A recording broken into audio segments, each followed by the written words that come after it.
You're listening to the world's smartest podcast network.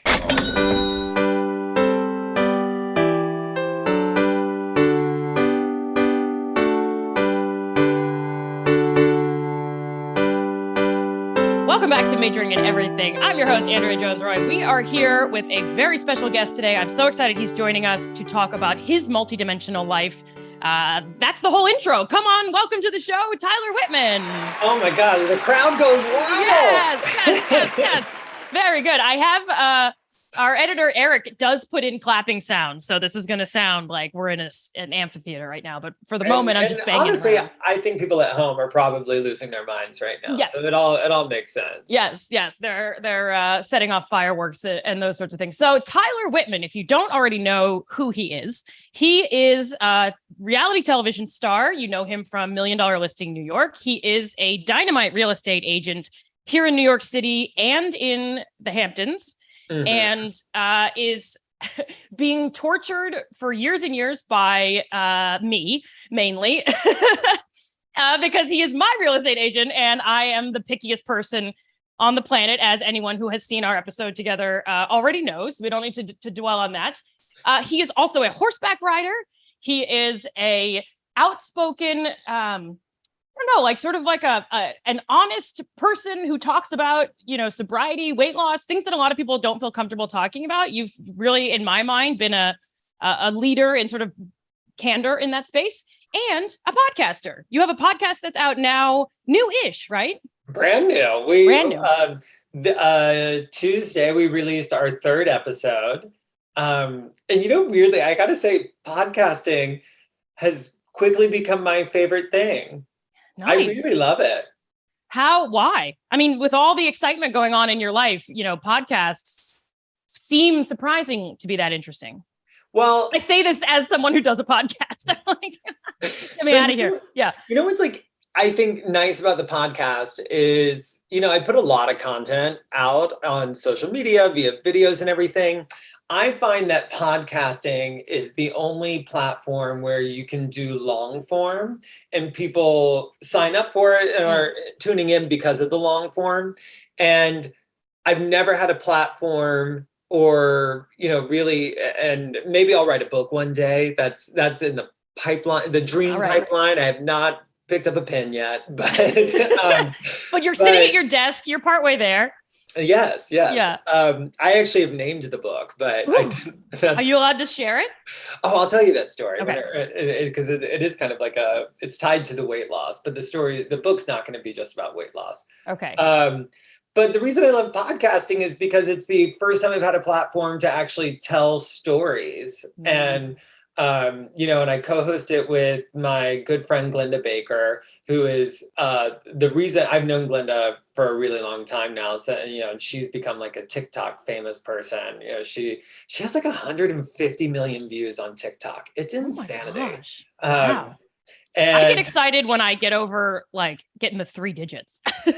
So, what's weird is so I'm brand new to TikTok, and it's very humbling because most of my videos have under 100 views. And then I had one last week get 160,000 views. And I was like, what? Yeah. I was like, oh my gosh. And it was such a silly little video. You never know what's going to do well there. Well, I was thinking about that yesterday. I was like, I feel like TikTok, it's its own gambling rat pulling the lever situation. Because most of them go nowhere and then one goes crazy. And the most recent one of mine that I think went crazy, I haven't actually looked because I'm too nervous to see, is a really dumb one of me. You've seen me prance around in my kitchen. It just sucks. And I was just I'm bored. I'm going to do my stupid stuff. And I opened TikTok to tons of notifications and I was and panicked and closed it. But it's why don't they just find the ones that are the most embarrassing and they're let's push this one out, and so now I'm going to get a billion comments of people being well, that person's a bad dancer. I know. If I'd known the attention I wanted. 100,000 people were going to look at this, I would have choreographed something. Yeah. Yeah. So with the podcast, I think what's really nice about it is when you're doing short form videos, there's this pressure to be on, you know what I mean? It's kind of I got to give them what they want. I got to give them quick and I'm going to make it snazzy. And and it kind of feels a little bit like I'm playing a character. Whereas and I have a hard time playing my content back sometimes because I was like, that's me. Glinda puts it really well. She's like, it's us with the volume on max, and so it's like the volume's turned all the way up. So yes, it's me, but like it is me doing me. And and the nice thing is that the podcast, I get to actually be me. I get to like tell stories, and I love making jokes and I love making people laugh, but like it's nice to be able to weave in and out of that. And it's the first time, because even like filming $1 Million Listing, I mean, you were there. That's not like they're like coaching us and like, say this now tell a joke. It's like you get to be yourself, but there's still kind of like this weird pressure, strictly internally, of being like, oh, this is going to be on Bravo. I know what the Bravo audience likes, so let me be a little bit extra. Yep. And I feel like the podcast, out of many years of putting out content, it's the first time I put out content that I'm like, this is me. Like this, you get to know the real Tyler, love him or hate him. But I think sometimes, I don't know if you noticed, I deleted my entire Instagram. Did. And it was because I have kind of had like a revelation this year of like, I want people to know that I'm more than just a funny character. I'm more than just like I was like, there's a soul in there, and I don't really, and I was like, I just want to start fresh. Wow. I want to show people that there's a real human in here, with a layer of depth. And so grateful for the podcast, because I feel like the podcast is the perfect platform to do that. Now it's like the hard part is like building an audience for your podcast. Right. I know that all too well. To go in there and do it and listen. But right. I've been really happy with, I mean, we're 3 episodes in, so it's right. fine. So, and the podcast is called Glitter and Gay. And it's the two of you, and you've posted a few clips online. And if I mean, I think people should go subscribe right away. But if you want to get a sense of what's going on in the podcast, and it is really, even the little clips, they're short form, but I can tell it's part of a longer story. They're really moving personal stories about, some of your realizations over your life, some of which we'll talk about today. But it's fantastic. And so Glitter and Gay, I assume people can get it on all the podcast things. Yeah. Anywhere you want. Excellent. So tell me, okay, I feel like people listening want to know so reality TV was not you. It was it was, but you're playing a character of yourself. Is that fair? Yeah. I mean, I want to be careful in how I say it, because that was just pressure I put on myself, right. To be like a lot extra. There were sometimes, I remember at the beginning of the most recent season, I was like, oh, you know what? I need to like stir the pot a little bit. I need to cause drama. And when I did it, if anything, in production meetings later, the producers were like, what's this about? They're like, that doesn't seem like you. And I was like, I know, but I feel like it seems like Bravo and like what they want. And they're like, just be yourself, babe. Yeah. Interesting. It was an interesting thing. I think people have a big misconception about what it's like to be on a show. Yeah.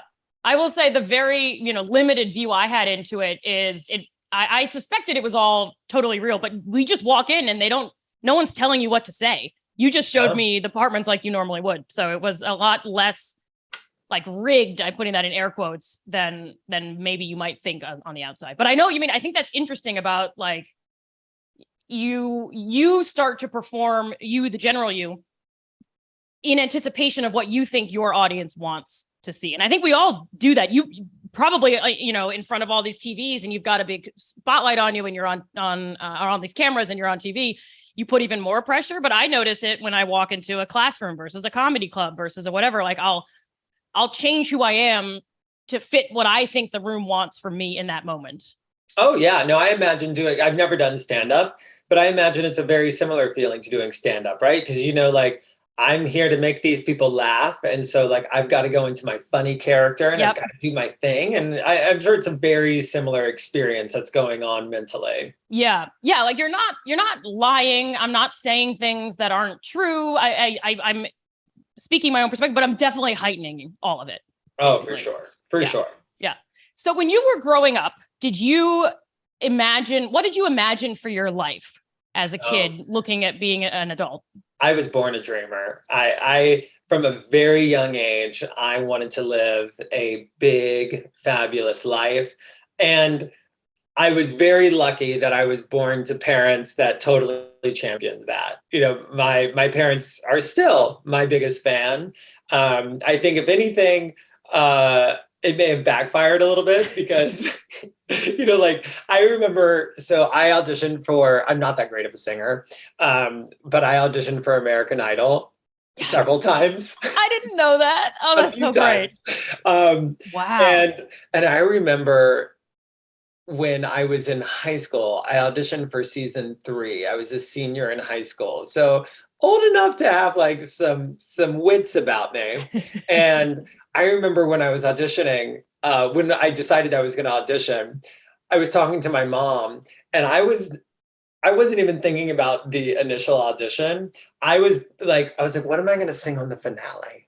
I was like, I was like, what am I going to give the audience on that fateful day that I win?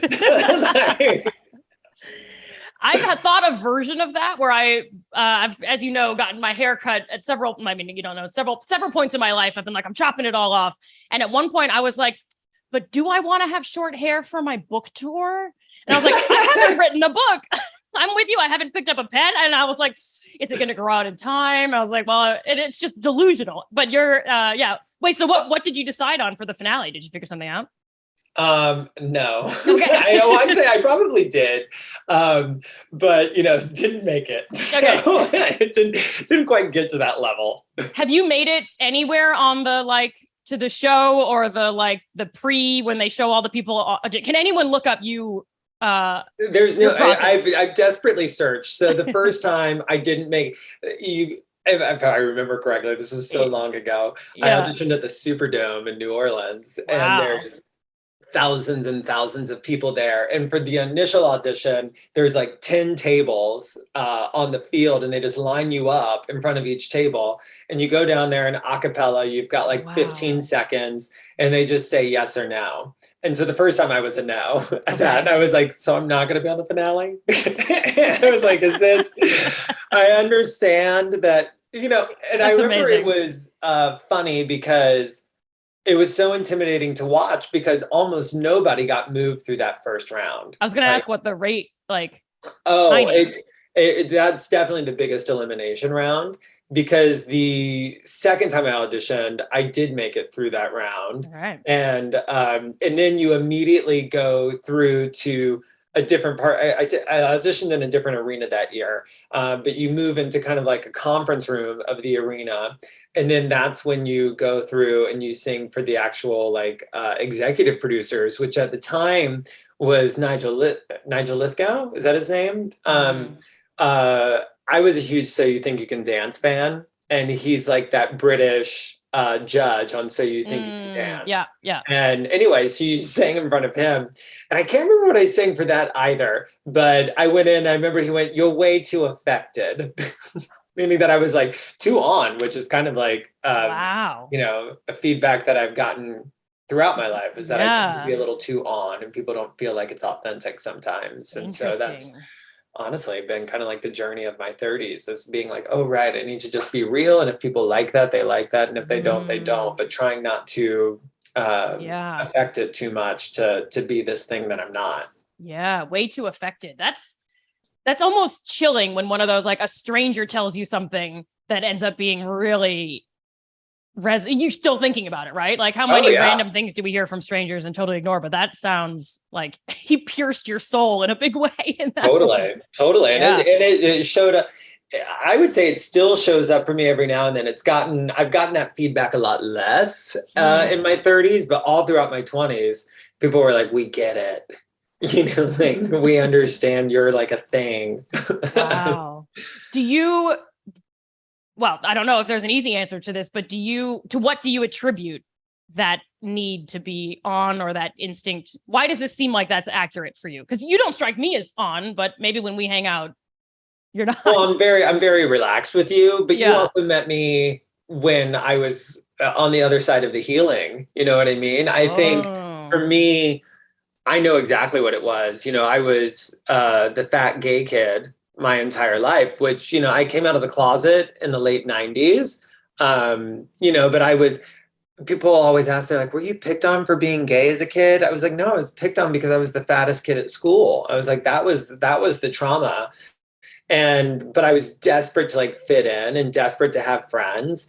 And I was like, oh, if I play this character of the fat, funny gay kid, then people can't hurt me. Like, because I was definitely smarter and funnier than everybody at school. And they would make their jokes were pathetic, honestly. I was like, you think that's funny? What you should have said was, I was like, if you want to give a high quality joke, it would sound like this. Wow. And so it was this very like self-deprecating humor that made me at least feel like I fit in. Like, that character got me some attention. And so I started playing it. And then when I moved to New York, I was like, I have this thing that works for me and it gets people to kind of like me.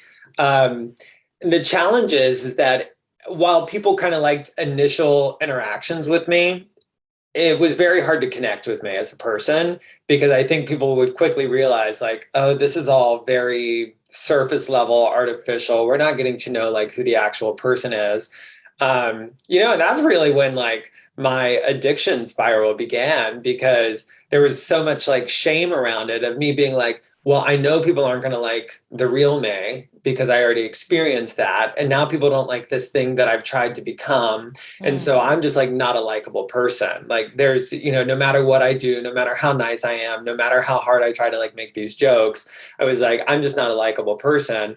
And, I isolated for the vast majority of my 20s. And, I would numb out with the first addiction was food, and then it was weed, and then it was alcohol. And, and I talk about this on my podcast, but I really blamed all of that on my weight. I was like, I'm obese. I was, almost 400 pounds. And I was like, and that's why nobody can connect with me. That's why, and then I lost the weight and still had the same problem, and I had a big awakening through that of just like I'm going to have to learn who I am, because at that point I've been playing a character for so long that I really don't think I had any idea who I actually was. Right. And then I was like, I'm going to have to figure out who I am, and I'm going to have to stick true to it. And, it took me a few years to learn who I am, and that was like my early 30s. And I feel like only for like the last 2 or 3 years have I been living as my authentic self, except for when the cameras were on, I would go back into those old habits. I would go back into those old ways of being like, these singers really work. Right. And I'm grateful for all of it. I think it's allowed me an interesting life perspective to be able to just kind of like stop. And, you talk about the topic of the show. That's been the thing that no matter what I'm doing, I've learned that like just sticking to me and doing what I do and being honest and finding the people that like that, and then taking care of those people and then connecting with those people. Like that's been the secret sauce to my real estate business, to being real on a podcast. My most authentic moments on the show were always the moments that got me the best feedback. So I think that's the biggest carryover for everything for me. It's just being like and by the way, it's much easier. It's much easier to just be yourself and enjoy your life. And like, if people don't like it, just being like, okay, well, I don't have room for unlimited friendships. So that's okay. Yeah, no, that's a good way to put it. I will say, well, let me ask you this. So as you're describing this, I'm thinking, it's such a difficult series of experiences to go through to assign to your weight all of this, kind of all of the problems basically, and then to go through losing the weight, which is a huge undertaking, and then to discover that it still, didn't cure anything really. It didn't. And then to keep going through it and to carve out and insist on your authentic self, like that would be hard for anybody. But you were doing it with cameras rolling on you with this huge, like it all happened at the same time, right? Yeah. Like how old were you when $1 Million Listing started putting cameras in your face? I started filming at the beginning of 2019 for my first season. So that would have made me, how old was I in 2019? I would have been 33. Okay. All right. How were you just like, I can put it together for for the show, and then going back and doing kind of the work that has helped you be true to yourself. So A, sort of what was that dynamic like? And then B, for everyone listening, I assume is thinking the same thing I'm thinking, which is, how do you learn to be true to yourself? I would be shocked to find that any of us are really naturally doing that, right? Like, I don't know that I have felt to the same, point as what you're describing, but I certainly, don't know who I am, right? And during the pandemic, I think when we were all isolated, I think a lot of us were just like, what?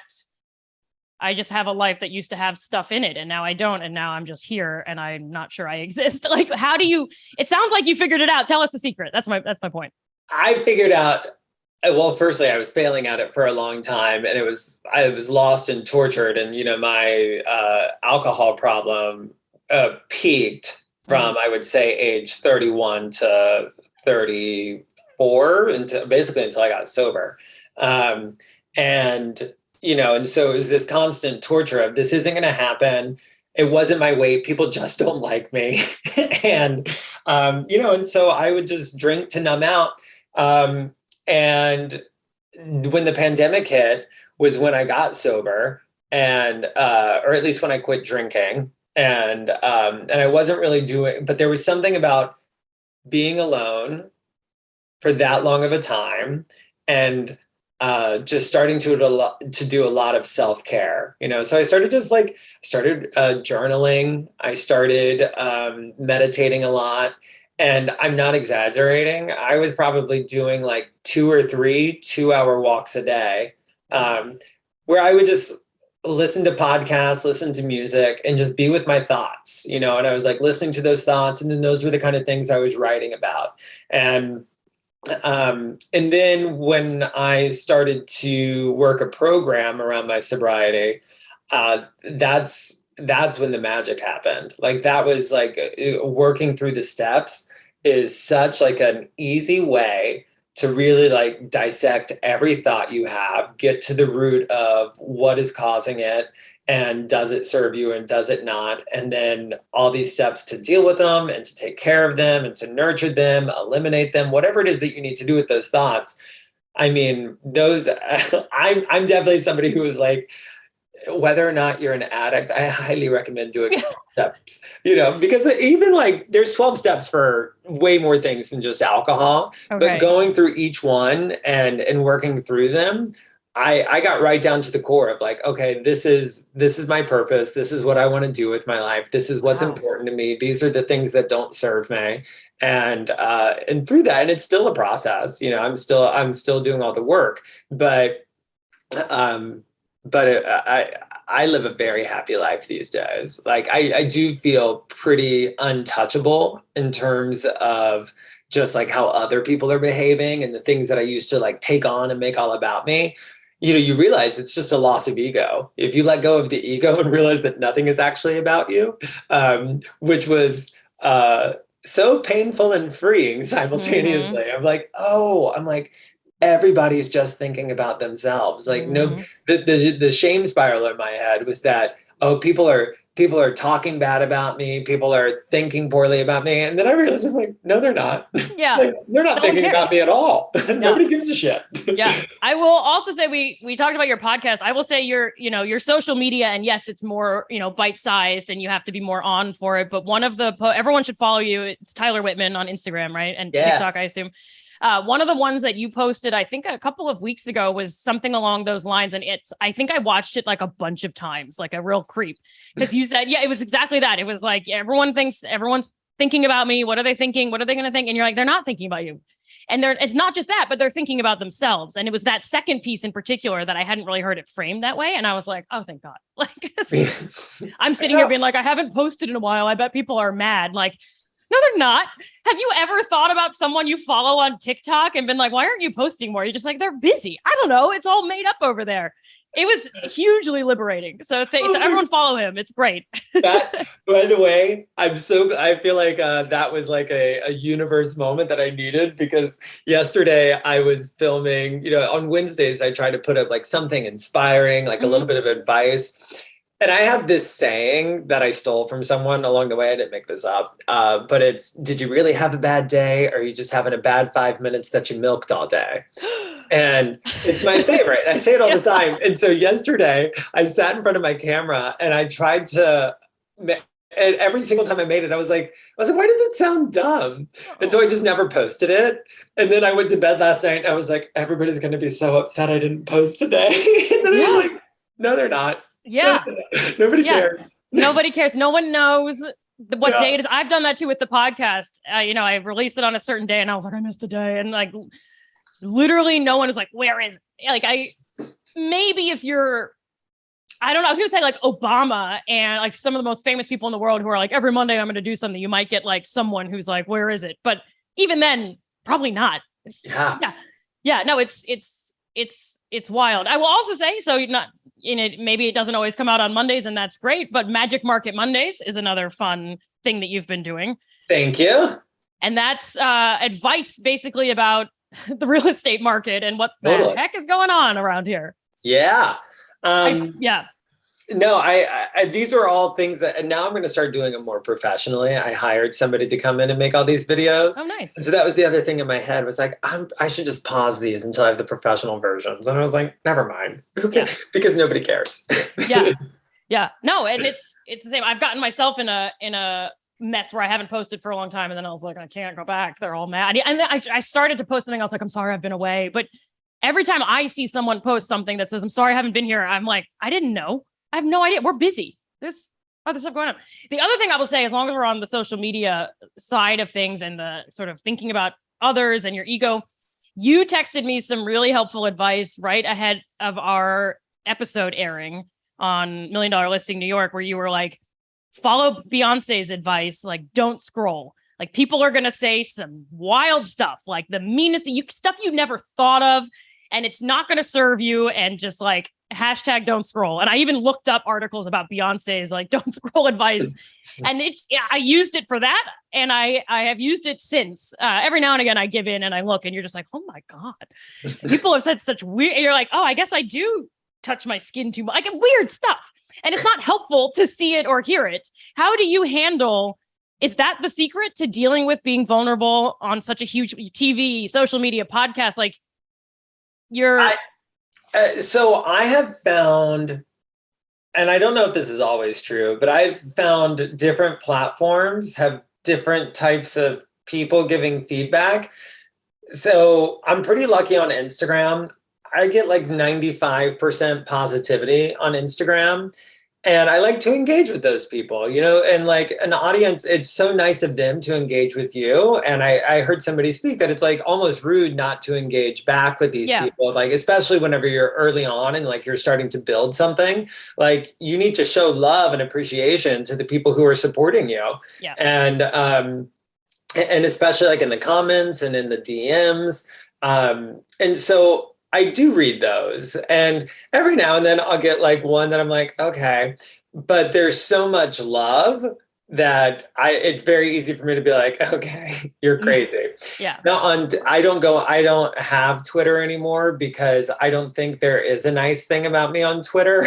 Like I think that every time I search my name on Twitter, I have to take 3 days off of work and, sorry to laugh. Yeah. I know, but I'm just like, there are some people out there who really don't like me. So I've just kind of like learned my platforms, and so there might be a nice thing about me on Twitter, but I haven't searched in probably over a year because it was just so painful. Yeah. And, I'm a sensitive person. And so for me, I do have to avoid it. Because if it's like a random one here and there, for some reason I can find the humor in it. But if it's lots of it, and then it's like all of a sudden I'm like, well, everybody feels this way, clearly. Right. And never mind, I'm sure that's not helpful for your work in being authentic and who you are and having boundary, all of that stuff. So what are you take 3 days off of work and just weep? I do. Because I'm really committed to my sobriety, the vice that I typically turn to is back to food. And so I'll usually have like a really unhealthy 2 or 3 days. And then, which of course just perpetuates the cycle, because then I'm like feeling gross about like, I'm like, oh, now I'm like super bloated, and they called me fat on Twitter, but now it's true. I manifested that destiny. So now I take better care of myself. I will typically, a good recovery thing for me is reach out to some of my core friends and get a dinner scheduled and just go out and remember, I'm like, these are people. I now have people in my life that I know I can go out and enjoy myself no matter what mood I'm in. And I can also tell them what mood I'm in and be very honest about why I'm there. And I never had that before. Like, this is something that's like new in my life, to have like that level of friendship with people and those kind of people that I can trust. I'm so grateful for that, because I think having community, and like a real community that you love and trust, is really the best medicine. Now I'm like, who am I hanging out with? I got to figure this out. Yeah. Call me. Yeah, we'll hang out. Yeah, we'll hang out. Call me. I love you. I mean, I will say likewise. Likewise. I love you too. You're all right. Yeah. Mutual respect. No, I will say I want Jordan and me to keep, I shouldn't say his name. Hang on, Eric. Cut that out. He doesn't want me to use his name. I should say that I want to more actively look for apartments again. A, because we need to move, but B, because that's when we got to hang out more. Yeah. So that and this is, I want to ask you about the real estate business as well. My foray into it is that you become very involved in people's lives, because there was sort of no way for us to communicate what we were looking for in an apartment, why we wanted to move, what was good, what was bad, without being very personal about every aspect of, like, everything ties into this in a way that I didn't expect, having rented my whole life and still rent. You don't go to a potential landlord and be like, well, you see, I have these mental illnesses that have and whatever else. So talk to me about real estate. How did you end up here? What's it like? So real estate was a lucky misstep in life, because I found a roommate off of Craigslist, and he was a real estate agent. This is back in like 2006. And I kept kind of seeing his lifestyle, and I was like, oh, maybe this is something I would be good at.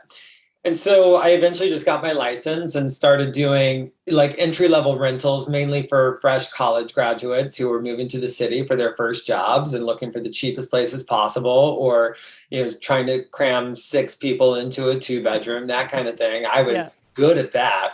And then for me, it was a very slow burn, largely because of my confidence and feeling like, successful people would never want to work with somebody like me. Mm-hmm. And, and then as I pushed past that, I think if we're talking about how all these things kind of like stack up and layer onto each other, putting out content, being honest about what's going on, I started to realize like that made me relatable. And then whenever I would meet clients, they would feel like they could trust me with their personal information, because there was this, I'm not a salesperson. Obviously I am a salesperson. That's my job. But like, they saw me as a human that I'm, open and sharing my story with, because I think then that creates like this safe environment for somebody to feel like they can also share their imperfections with me, or their craziness with me. Like, I feel like I have a lot of crazy clients, and I'm actually kind of known for that in the business. Really? I didn't know that. Oh, I'm very, people are like, Tyler has the craziest clients, but we transact. I'm like, I get the deals done because I know how to work with crazy people, because I feel like I understand it. Like, I understand, like, we all have our stories. We all have these things that we've like gone through in life. And it's really important to me to get the true story. Like, can we talk about some of like your details? Always. So if you had not been honest with me and told me why you need everything that you need and why it's important to you and like what you deal with in your life, it would be hard for me to mentally invest in the search, because I would be like, oh, I just have this crazy person who's really demanding and unrealistic. And I was like, and I'm a very busy real estate agent and I don't have time to work with people like this. Right. But because you were vulnerable and we're like, here's why it's important to me. Here's the kind of things that I deal with. Now I'm like totally invested, right? Because I'm like, oh, I want to help this person and I see them for who they are. And those are the kind of sales that I do my best in. And I use you as the example because the audience knows you. Yeah. But I feel that way with 99% of the people that I work with. I'm not usually one to be selling new developments because for me to get excited about work and like stay passionate about what I'm doing, I need to be connected to the assignment. And I meet clients all the time that I don't feel a connection to and I don't take the business because if I can't connect and relate to that person, I find it's typically a pretty miserable experience for both of us because they're not taking my advice. I'm not really as invested in their demands because I'm like, I don't get you. I don't get you.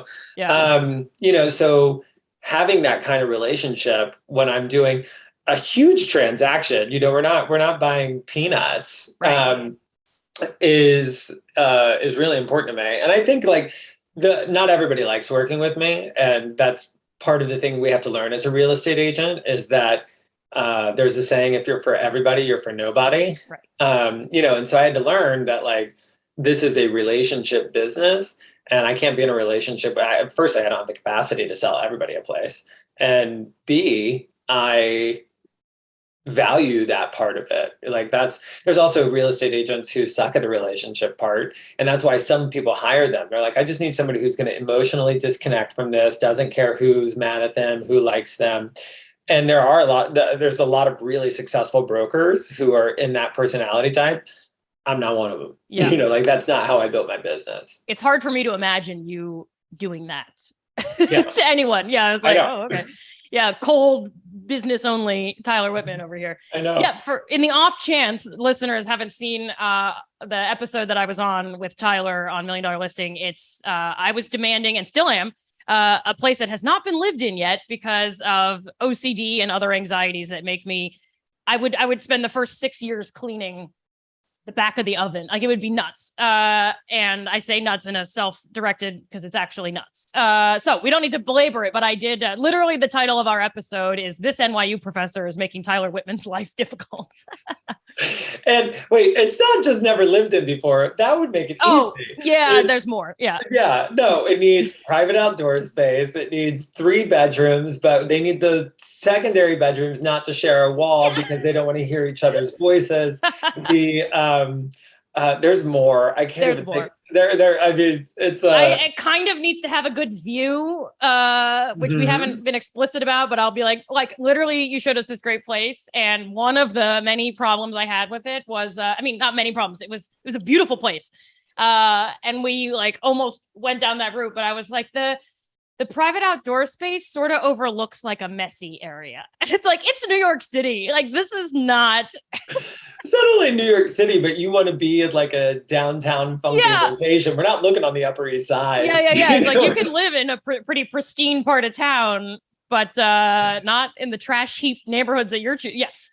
Yeah. We've tortured you greatly. In fact, I felt very in a fun way. You had one of your Magic Market Mondays where you were like, you can't have a perfect place and a deal at the same time. And I was like, Tyler is posting this for me. Because we would also be like, we'd finally find one of the only places that would suit our needs and then be like, we'll offer him half.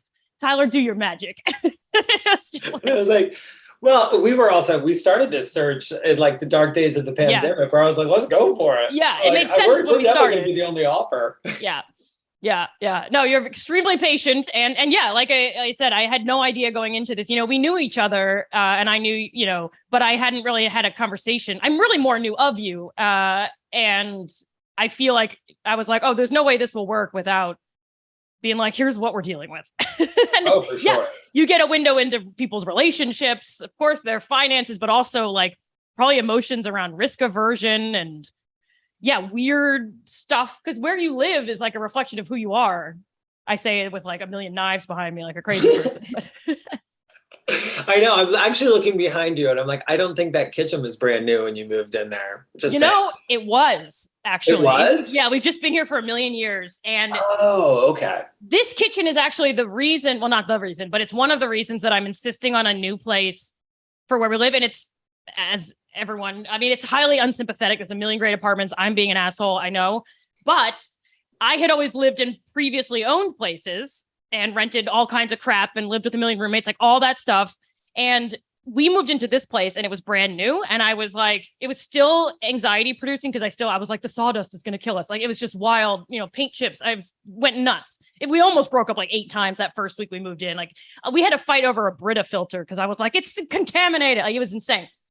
But it was so much easier than every other place I'd ever lived. And I was like, oh no, I have to live somewhere new from now on. Like it actually made it worse in a way. Interesting. Yeah. Interesting. Yeah. So, because the idea, now we don't have to go down this route, but like if someone had this oven before me, who knows what like food bits would be under? It's so gross because I see what falls behind there and I don't know how to get it out and I'm grossed out, but at least it's my, At least I don't it's know. food that you made. I can't do it. I really can't. All right. So okay. I want to go back to, how did you get on reality TV? People, you wanted to be on American Idol. You have this real estate. You're connecting with real estate business. You're connecting with people. It's taking off. You're posting things online that show you're a human, even if you're not your full authentic self yet.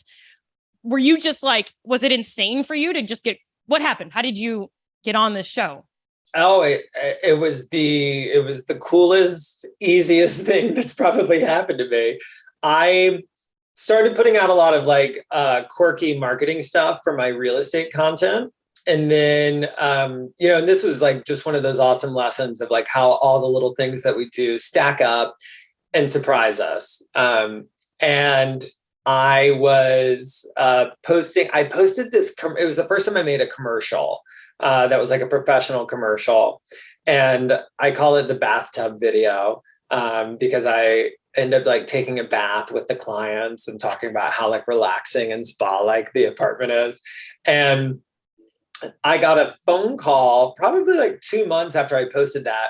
And I was a nobody at the time. Nobody knew who I was. And, I had a very small social media following, but that video got some press. And within the real estate community, I know we're big, but like in like some real estate outlets, people were like, look at this funny video that came up. I remember I was so excited. I was like, oh my gosh. I was like, I'm in, The Real Deal or Curbed or whatever it was.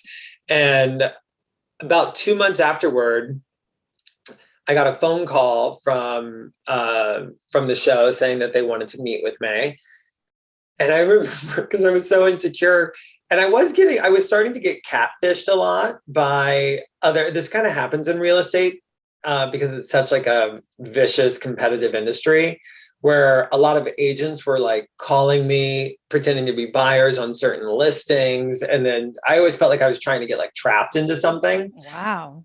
And it happened because I had a celebrity listing at the time, and it was my first like big name celebrity listing. And there was a ton of press around that as well, which was also my friend was dating that celebrity. And so it was just kind of also landed in my lap. And I was getting catfished on that listing a ton. And so I was on edge. Yeah. And so when people called me, they're like, we want to talk to you about potentially being a new cast member on $1 Million listing. I was like, who is this? Very funny. I know. And I totally blew them off. I was like, no. And then they kept coming back and I was like, maybe this is something. And then it all happened really rapidly. I FaceTimed with somebody and that FaceTime went well. And then like a week later, they called me and asked me if I could come in and just film with them for a little bit. And so I went in and I filmed for like 30 minutes, just pretending to show this townhouse in Chelsea. And there were a few people filming there. And then they had me later that day. They were like, can you come back and film in our studio with us? And I said, sure. And it was just, and they filmed it actually, now that I've been on the show, they filmed it just like they film it on the show. And so I like sat in front of the camera when they do kind of like the interview bits. And I sat there for like an hour and a half with, I didn't know at the time, but was the executive producer of the show. And she's just filming with me and asking me all sorts of questions. And she and I had great chemistry. You know, it was just like, I felt like a real connection with her. We were laughing. And it started to not feel like an audition anymore. I was like, I could get used to this. And they made it pretty clear when I was leaving that they were like, congratulations. Wow. And I remember I left and I was like, did I just get cast on the show? I was like, that felt particularly good. You know, I walked out feeling rock solid confident that I was going to be getting this opportunity. But then I didn't hear anything for like a month. and literally one day I looked down, and at that point I had her cell phone saved to my number, and I happened to be at the office leading a team meeting. And I looked down and she was calling me, and I was like, let me step into the other room real quick. Yeah. And she told me, and I like lost my mind. And it was such a magical moment because I happened to be with my entire team at the moment. I was like, we're going to be on the show, you know? And it was, so it was really, I'll never forget it for sure. It was one of the most magical moments of my life. That's awesome. I feel like it also, I didn't know that you did the like American Idol, like having started, you know, wanting to be on TV somehow and standing in these huge lines to sing for 15 seconds to some random person, you know, in casting, like to have that piece kind of come back into place seems really like satisfying. So satisfying. And, you know, just another one of those life lessons of, you don't know how it's going to happen, but I am a big believer in manifesting things and then letting the world surprise you, you know, because it doesn't always come back exactly how you asked for it. And I knew I wanted to be on TV, and I knew I wanted to be a big public personality. And I remember getting into real estate felt like throwing in the towel. You know, it felt like I was like, okay. I was like, I guess this isn't happening. And who would have known that getting into real estate is actually what made it happen? Right. See, because I also would like to be on TV. And when I first learned about you and being on the show and all of that, I was like, maybe I should get into real estate. Maybe that's the way to get on TV. Like, I immediately was like, I think that's not it. But I think you're doing it exactly how you're supposed to. Like, I think there's an interesting story there of like, you're an NYU professor who does data science, who has podcasts, who posts quirky videos, who does comedy. And I think putting content out there and then being patient and being consistent, and the keyword there being consistent, because so many people put out like 2 or 3 videos and they're like, well, it's not happening. Yep. You know, Glinda's a perfect story of that, of how she was posting on TikTok for like 6 months and posting every single day. She had so much content, and every now and then she would have a video do really well, but for the most part, it was crickets. Yeah. And then she had this one video called "This One Time I Sold a Big Ass House," and it was just, it went super viral. It got like 10 million views, and then she got a ton of followers. And then now she's like a full on TikTok celebrity. She's flown all over the place to speak at things. And, you know, now all of her videos seem like, I feel like she doesn't post things that don't go viral. Wow. Yeah. Yeah. No, I'm definitely in the category of like, I'll do 3 and then I'll stop for a month because it wasn't working. So I feel really, this show, I didn't intend to do this show to like get advice for my life, but it always works out that way. I don't know if I'm just self-absorbed, but I'm just like, I got to write these down. Thank goodness we're recording it so I can listen back. I mean, what do you do to keep yourself consistent? You know, what does your day-to-day look like? Are you just so busy with work that you kind of fit it in? Like, how do you not get discouraged? You know, you're pushing on so many different fronts. Well, I now have enough reference points that it's easier for me to trust that, you know, this is a long game, and this isn't, you know, when it finally happens for you, people are like, well, it's just overnight, right? An overnight success. And I'm like, okay. Yeah. People are like, Tyler got cast on $1 Million Listing and look at him now. And I was like, No. I was like, I was tortured my entire life. I was obese. I was an addict. I lost weight. I got sober. I was poor. I made no money. I got evicted from apartments. I was like, it was not overnight. It was 33 years of never giving up. And that's how long it took this time. And I think there's more on the horizon, and I think these things are compounding, and I think they start to happen more often.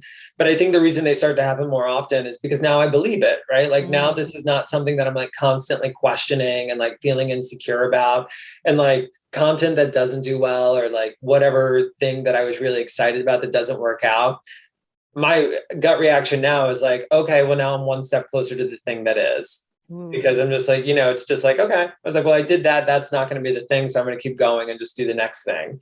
And just trusting that the more I do, I always say eventually somebody's going to come across it and see it and be this person's probably going to be good for whatever project they're working on. And, I'm a yes person. I try to say yes to as much as possible.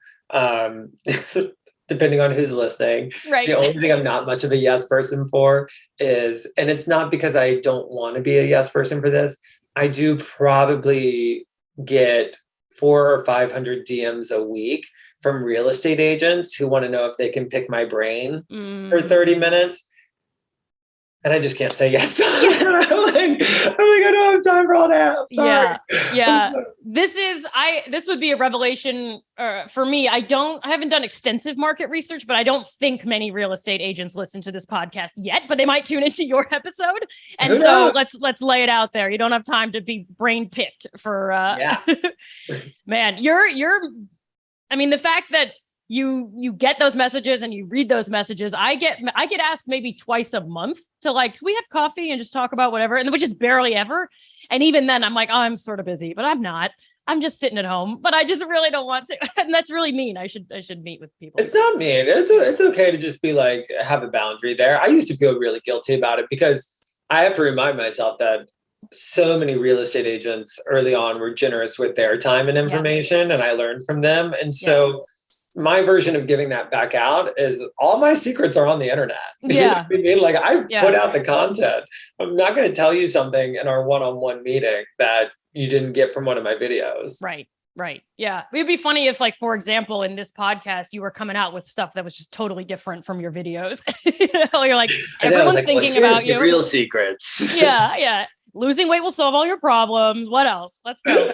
So what advice do you have? So this is something that my students ask me a lot, and I don't have a good answer to this, but students will come to me, college students who say, I want to get into this industry. I want to get an internship doing that, blah, blah, blah. I want to work on whatever. And they'll ask me for advice on how to go about doing it. And I don't have good advice other than I guess just cold email people. Worst thing is they say no, or they never respond. But I give that advice, but then people do that to me. And unless they're very specific about their interests and why they'd want to talk to me and what we'd get out, not what I'd get out of it, but if someone just says, hey, I want to talk about careers, I'm I don't know. But if they say, I want to talk about doing comedy and data science, I would answer that email. What is your advice to someone, a younger real estate person or in any industry who wants to pick someone's brain? Is there anyone that gets through who you allow the brain picking? Yes. And it's basically exactly what you just said, but I think it has to go to a deeper layer. So if somebody just reaches out and says, hey, I want to talk because of X, Y, and Z. And I get a lot of people who are hey, I relate to your weight loss story, or hey, I'm sober too. And those are ones that I at least respond to and engage with, right? Because I can't respond to everybody, but the people that I have met with are the people who tell me a story. The people who are here's what's going on in my life. Here's why this would be important to me. I connect to stories. And I think that's the human condition. And that's also something I tell every seller I'm working with, is that your home needs to have a story. Like I need to be able to talk about what it was like for you living here, how it changed your life, how you used the home, what kind of things happened here, because I want people to walk in and hear this story and connect to the energy of a home. And that's why people make decisions. Stories sell everything. And so those people need to, emailing is the right strategy, or texting them or connecting with them, however, but having a good, true story, and making sure that you're focusing in on the people that you really do want to meet with and connect with, and not, I actually don't think casting, unless maybe it's a super competitive industry and you just need to meet whoever you can meet, but there's a desperation behind that is palpable. And so if there's like somebody that you are just really, really interested in, telling a story of how that interest got there is usually going to make that person feel really good. Right. It's going to they're going to read it and they're going to be like, wow, because even if they're super famous, which maybe that's going to be a harder ask. Right. But I still think that person is just a person existing in their life. And sometimes you forget how your work is connecting to somebody, and hearing it just always feels so good. When people, now that the podcast is coming out and people are telling me stories about what they had in common with the story that I told. And I could read those all day long. They're my favorite messages to get. And it just it really fills me up. And those are the people I feel a connection with. Right. So your students should have a story as to why they want this internship, what it would mean for them, what are their goals, and why is this conversation with this specific person going to help them achieve that? And what was the story that led them there? Right. That's solid advice too. Yeah. I remember once I don't normally write to people who I'm a fan of, but I wrote to John Hodgman. He's like a big role model of mine. And I listened to his podcast when I was living in China, and I would listen to it every week, and I would do my circus training, and it would help me feel like I was back home. And he's kind of a smart, funny, witty, intellectually weird dude. And I was like, that's awesome. And so I wrote him a note. I was just like, I love this podcast, and I just wanted to say thank you because it helps me feel close to home, blah, blah, blah, blah. I didn't expect any. And he responded, and he was like, that's really meaningful to me that someone in China is listening to this. And I was just like, it's meaningful to you. You're famous. You don't, nothing, how could, but you're right. They're just people as well. Yeah. And a lot of times people ask me this about being a $1 million listing. They're like, did your phone just blow up the next day? And the answer is no. I actually can probably count on, my fingers, how many people have called me and say, hey, I saw you on $1 million listing and now I want to work with you. Yeah. Because I don't think anybody watches TV, even if they really like a character on TV, and it gets to the end and they're like, I'm going to call them. Right. I'm going to give them a ring. Yeah. Now my business did explode because of the show, but because I had a hook and I went out and I used that hook, but I went fishing. You know what I mean? The fish were not jumping into my lap, but they did like my hook whenever I put it in the pond. Right. You put a juicy worm on that fish hook to just keep sure did. Yeah. Get that fish hook. I want to go back for a second, and then I want to ask you about horseback riding, and then I'll free you from for the rest of your day. But you said manifesting early on. And you said that you do a lot of manifesting. I feel like I've read about manifesting, and I immediately picture crystals and lava lamps, and I love all that stuff. What is manifesting, and how do you do it, and how can all my listeners do it? Okay, so I don't own a crystal or a lava lamp. Okay. But I do some things that people might find kind of hokey. So, I have written out my vision of what I want in my life and what it is that I want to attract into my life. And then I do read it a few times a week to keep it fresh and to keep it in my system. And then I do a thing. I'm a spiritual person, not like an organized religion, but I definitely believe in a higher power for myself. And so I do a practice. You can't do this one too often, I don't think. I think it's asking too much, but asking the universe or your higher power, whatever it is you want to send it out to, saying, all right, so firstly, you think of whatever the sign is. It can be a number, it can be an animal, it can be a color, it can be whatever you want. Somebody taught this to me, by the way. I didn't make this up. I was like, this is the Tyler Whitman patented system. Yeah. And so you say, if I'm on the right path, please show me this sign, but be crystal clear on what your sign is. And then you have to kind of forget about it. And this is a really special thing. I've done it so many times. I've had my entire team do it. We told the craziest stories. And it can be a person. The issue is a lot of people are like, well, of course I'm going to see the color red. I don't know why I asked for the color red. Like, of course I'm going to see this person. And I got this from Gabby Bernstein. And Gabby was like, there will be, when you get the sign, there will be no questioning of it. It will feel like it is on a billboard screaming at you. Okay. And I remember the first time I did it, it was the first time I wrote out the vision of like what I really want out of my life. And then I did that part of the practice. I was like, if I'm on the right path, if I'm moving in the right direction, please send me this sign. And you're supposed to pick the sign in that instant and just trust whatever it is, like whatever comes to your brain is what it is. And mine was a person that I really like and have a relationship with, like a friendship with. And I speak to them at least once a month, not every day by any means. And I remember I was like so frustrated with myself. I was like, every time I talk to this person, I'm going to be like, is it the sign? Right. And I was on my way to dinner whenever I did it. I was like driving, I was out here. And I went into dinner being like annoyed with myself that I was like, I'm gonna see this person. Right. And I had left my phone in the car. And anyway, and so I had dinner with some friends, get in my car, and I look down and I have a text from the person. He goes, I don't know why, but for some reason you were just on my mind. And so I thought I'd say hello. Yes. And I've never gotten that text from that person. And I was like, oh, that's a billboard. Yeah. That was a sign. And I got it like right away. Oh, I love it. I have another friend who picked like a very specific number and was like, when am I ever going to see this specific number? And her daughter the next day came in with her piggy bank and was sitting there counting all of her change, and it added up to exactly that number. And she was like, oh, that's so exciting. Yeah. And so then the next part of it is what we call driftwood. And driftwood is when you start to notice all the little signs that the universe is sending you. And you start to like add them up. And so for me, I did it right before I went on this trip to Palm Springs. And Palm Springs is like one of my favorite places. And every time I go there, I'm like, oh, I was like, I want to spend a lot of my life in Palm Springs. I love Palm Springs so much. I was like, I want a home here. I want a vacation here. I want my own space here. And when I'm retired, this is where I want to spend it. And I got in this really beautiful Airbnb.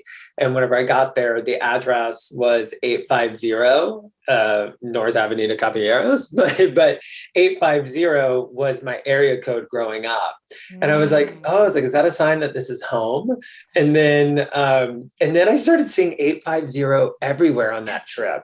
And I was like, that's driftwood, right?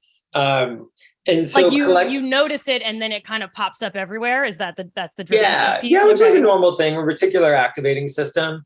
But the more you start to do this and you keep it top of mind and you keep noticing these signs from the universe, it does eventually happen. I mean, I am the master manifester. I feel like I can will anything I want into existence. I'm a little light on listings right now. And I think I've gotten so good. And so my mantra is I'm a super attractor. Yeah. And I really do believe that. And like 2 weeks ago, I was like, I'm a little light on listings. I was like, I need to like call some people and like do some old fashioned reach out. And anyway, me just acknowledging that I was a little light on listings, I got like 7 emails the next day of people being like, hey, I'm ready to sell my place. And I was like, wow. I was like, well, now I have a lot of listings again. I was like, superpower. Yeah. And I think the more you start to believe it and trust it, the more powerful you get at it. Because now I do think I'm also, I'm dating now. And all of a sudden I was like, I've like written out like what I want in a partner and like what I'm looking for. But I don't want to be on dating apps. It just exhausts me. And I was like, how am I going to meet these people? And within a week, I was dating like 6 people simultaneously. And I was like, oh, I was like, now I'm overwhelmed. Yeah. Too many listings, too many dates. I know. I was like, I'm way too much of a super attractor. This needs to calm down. You're like when, I don't know what the superhero is, but you first learn your powers and you're like toppling buildings with it, as opposed to like, it's too strong. Wow. Yes. Are you at liberty? So you do it for all aspects of your life. So I assume professional, personal, Every whatever, day. however you want to divide it up. Are you, what is next for Tyler Whitman? Are you allowed to share what's on the vision board, or is it meant to be secret? Some things I just like to keep secret for myself. Sure. I kind of like hold the big one sacred. Yeah. But, I can tell you, like, the ultimate fantasy for me, and I think there's going to be multiple steps along the way. I don't think it's what's next, but like when I look at like that final moment, I want my own daytime talk show. I want to be like an Ellen or an Oprah, and I just want to interview really interesting people with really interesting stories. The reason I like, obviously I'm a very different personality than Oprah, but I love that concept of just like interviewing people who went through something and like lived to tell the story. And so part of like building that and creating that is like the content I'm putting out now is more about like how I think about the world and like things that have inspired me and things that have moved me, because that's the direction I want to take, like my brand, which is kind of like a hoity-toity thing to say, but like moving my brand towards that direction, because like that's the vision. It's like I want to be a public image in that light to tell those kind of stories. And so like I've got to build that for a while though. I was putting out real estate content for years before I got $1 million listing. Now I need to start putting out this content. I am in the works of starting to like pitch a new show that I think I for some reason I have no reason to believe this other than a feeling in my belly, but I think it's going to happen. I think it's going to be on a major streaming network. And I think it's going to be the perfect next step to show people this other side of me where I'm like still funny, but I think it's going to be really inspiring. It's like kind of a play on Queer Eye, but in the health arena. I like it. I like it. So, all right. I'm pre-subscribing to whatever service. I'll just pre-subscribe to all of them in the off chance that I. There you go. In the very I have chance. one fan. Yeah. I'm in. No, and I will say that you've talked about putting out sort of like the affected version or the Tyler that's on, but it's not like you're flipping a switch and saying, actually, I'm serious. Like you've been very candid about your weight loss and your sobriety and struggles like throughout the show. And the press around you hasn't always been like, isn't he fun? Even though you are very fun as well. So it's not like, I feel like it's not going to be a shocker, or I assume it's not a shock to your many fans, myself included, that you would go in a less real estate-y, more health, wellness, I don't know, how to live with yourself kind of direction. I think it'll be a natural transition, and I'll still be a real estate. That's real estate's how I pay the bills, Right. So Right. Well, if anyone, now you're flush with listings, but if anyone is trying to sell or buy, how do they get in touch with? How does one become a client? I know how, which is I knew someone who knows you, but how does a random person? So email me at Tyler, Tyler, at triplemint.com. You can DM me on Instagram. I do read them all. I don't respond to them all, but I do read every single DM I get, even the mean ones. And those are great ways to get in touch. Awesome. And last thing, because I do need to let everybody go, but I want to hear horseback riding. You have a beautiful horse. You're a beautiful rider. You post videos, you do competitions. It seems from the internet that you're very much a happy place for you. Where does that fit into your life? And what does it offer you? It's everything. So firstly, it's like the one place where I have to unplug for an hour. I don't have my phone on me. It's a mandatory boundary setter of whatever's going on in the world. No matter what has happened, I'll find out about it in an hour, and I love that. Like, no matter what I'm doing up there, I'm focused on one thing. There's something very meditative about it for me. But you talk about things that play into other things. I've met so many clients at the barn, and then and then it's such like a place of like mental clarity for me where I can really think about the creative side of things and like what I want to be putting out there and like what I want to change. And then it's also quite the workout. So it really plays well into like my healthy lifestyle as well. Yeah. So and it keeps me traveling because I travel to these shows and, people are like, get a hobby. And I never could figure out what mine was. And then I got on this horse and I have to make a lot of money though, because it is the most expensive thing in the world to do. Yeah. But oh my gosh, talk about keeping me motivated because I never want to stop. Yeah. No, I've seen, you can tell even from the videos, you're a tiny speck and it's this beautiful horse. And I'm just like, Tyler is at peace. I can see it. I love to see it. So that's fabulous. All right. Well, last thing, 850, what area code is that? Where did you grow up? That's in a small town called Navarre, Florida, which is right outside of Alabama. Okay. Not the southern cool part of Florida. Right. Like good panhandle. Right. All right. Is it, you must be a hero in your hometown just because,